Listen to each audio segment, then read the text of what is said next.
नमस्कार दोस्तों, आज बात करेंगे जीरो बैलेंस अकाउंट ओपनिंग के बारे में। किसी ने कहा था कमेंट में, तो उसकी वजह से भी वीडियो बना रहा हूँ और आपको भी ज़्यादा नॉलेज मिल जाएगी जीरो बैलेंस अकाउंट के बारे में। तो इस वजह से वीडियो बना रहा हूँ कि कैसे आप खोल सकते हैं, कौन कौन से बैंक में आप खोल सकते हैं, बेनिफिट क्या है, नुकसान क्या है। वीडियो पहली बार देख रहे हो तो लाइक कर देना, चैनल को लेना सब्सक्राइब। आपको बता दूँ जीरो बैलेंस अकाउंट ओपन कैसे कर सकते हैं, वो तो आपको पता ही होगा। हर बैंक में और हर थर्ड पार्टी यानी कि बैंक और आपके बीच एक तीसरी कंपनी होती है जो जीरो बैलेंस अकाउंट ओपन करती है। जैसे कि अगर एग्जांपल आपको बताना चाहूँ तो उसमें सबसे बड़ा जो एग्जांपल होगा, अभी आप कई सारे ऐप देख रहे होंगे, एफआई और नियो, और ऊपर से आपका जो अभी जुपिटर आने वाला है फेडरल बैंक से, उनका टाई अप है। और ऐसे ही कई सारी कंपनीज़ को आप देखेंगे जो जीरो बैलेंस अकाउंट ओपनिंग करके ऑप्शन में आपको दिख जाएगा। अब ये सिर्फ थर्ड पार्टी के लिए ही नहीं, आप किसी भी बैंक में भी खुलवा सकते हैं अपना जीरो अकाउंट बैलेंस, बिना कोई बैलेंस के, यानी कि कोई बैलेंस आपको मेंटेन नहीं करना होता है।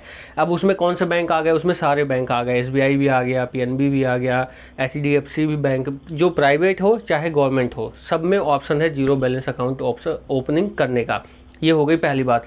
दूसरी बात कि जो जीरो बैलेंस अकाउंट ओपनिंग है वो आप खुलवा सकते हैं ऑनलाइन। जो जीरो बैलेंस ओपनिंग है वो ज़्यादातर ऑनलाइन ही आपको खोलने को मिल जाएगा, खोल सकते हैं आप उसको।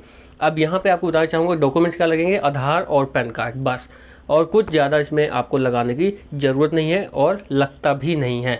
बाई चांस बहुत माइनर केस में या बहुत कम ही केस में ऐसा होता होगा कि अगर आप रेंट पर हैं तो आपको रेंट एग्रीमेंट और बिजली का बिल जो मकान मालिक से आप लेकर के देंगे, उसके आधार पर आप जो करंट अभी जो आपका एड्रेस है वहाँ पर खुलेगा, ये डॉक्यूमेंट आपके ऐड हो जाएंगे। यानी कि एक आईडी चाहिए होती है उसमें, तो जो पैन कार्ड हो गया, और एक एड्रेस प्रूफ चाहिए होता है, जो कि आप चाहे आधार कार्ड से ओटीपी के जरिए, या अगर ऑफलाइन करवा रहे हैं, खुलवा रहे हैं, तो आधार कार्ड अपना ले जाके देंगे बैंक में तो मान्य होगा। और अगर रेंटेड है और कहीं और रह रहे हैं, अपने उस एड्रेस पे नहीं रह रहे हैं जो आधार पे है, और आप चाहते हैं कि वो वाला एड्रेस उसमें ऐड हो अकाउंट में और उस एड्रेस पे खुले, तो रेंट एग्रीमेंट और बिजली का बिल मांग सकते हैं।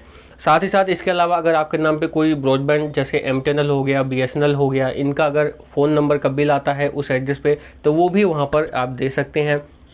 साथ ही आपको बात बताना चाहूँगा, अगर गैस वगैरह का कनेक्शन आपके नाम पे है तो वो भी चल जाएगा, अगर आप देंगे तो बैंक में एक बार बात करेंगे तो हो जाएगा। अब ऑनलाइन की बात करूँ तो आधार कार्ड पैन कार्ड से खुल जाएगा। अब बात कर लेते हैं कि जो है इसके जो नुकसान है वो क्या हो सकते हैं। तो आपको बता दूं कि जीरो बैलेंस अकाउंट कई बार क्या होता है, किसी किसी बैंक में जो जनधन खाता जो गवर्नमेंट है अपने इंडिया की, जो भारत सरकार है, उन्होंने जनधन योजना जो है चालू किया था। अगर बात करूँ तो जैसे बीजेपी की सरकार आई तो उनके उसमें चालू हुआ था। तो जो जीरो बैलेंस अकाउंट है उसमें आपको ये बताना चाहूँगा, ये प्रैक्टिकल एक्सपीरियंस भी है, और उसमें ये था कि मेरे पापा ने भी मेरे खुलवाया था जनधन अकाउंट अपना। तो उसमें क्या हुआ कि अमाउंट डाला उसमें, तो उसमें ट्रांजेक्शन हो गई लगभग 50,000 से ऊपर, 50,000 ही थी ऑलमोस्ट शायद। तो उसमें ऐसा था कि 49, उसमें कम ही आप ट्रांजेक्शन कर सकते हैं 50 से।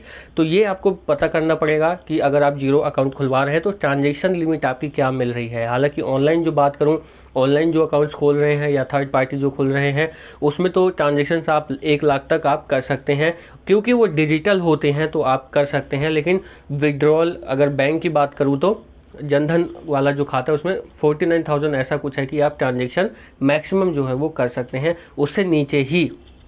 तो ये थोड़ा सा आपको जीरो बैलेंस अकाउंट में दिक्कत कह लो इसको, या फिर माइनस पॉइंट कह लो इसको, ये हो सकता है।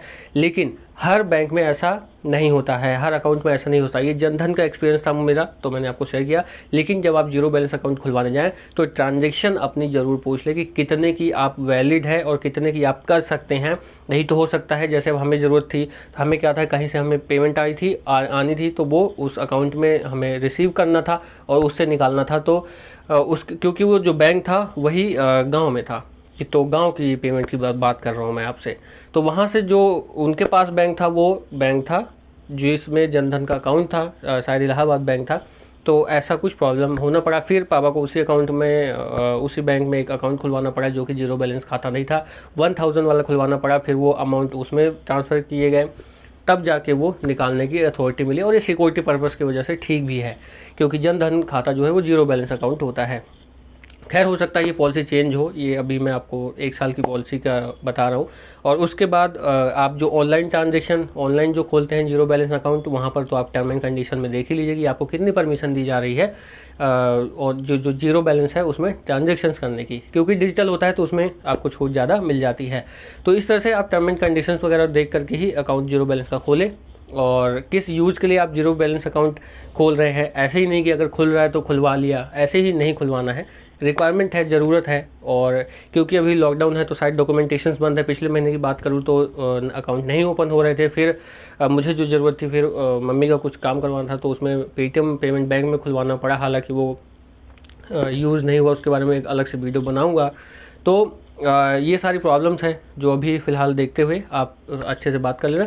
जीरो बैलेंस अकाउंट खोलने की बात करें तो चाहे वो बैंक से खुलवाओ, चाहे थर्ड पार्टी जो जीरो बैलेंस अकाउंट खुलता है, जिनके पास ऑप्शंस है, अथॉरिटी है, वहाँ पर आप खुलवा सकते हैं। कोई दिक्कत परेशानी नहीं आती है। इस वीडियो के लिए इतना ही। चैनल को लाइक शेयर सब्सक्राइब जरूर कर देना। कुछ इससे रिलेटेड मुझसे छूट गया हो तो कमेंट करिए, लोगों को पता चलना चाहिए। और मुझसे कुछ पूछना है तो भी कमेंट करिए, रिप्लाई जरूर देने की कोशिश करूँगा, चाहे कमेंट का या फिर वीडियो के माध्यम से। इस वीडियो में इतना ही। नमस्कार।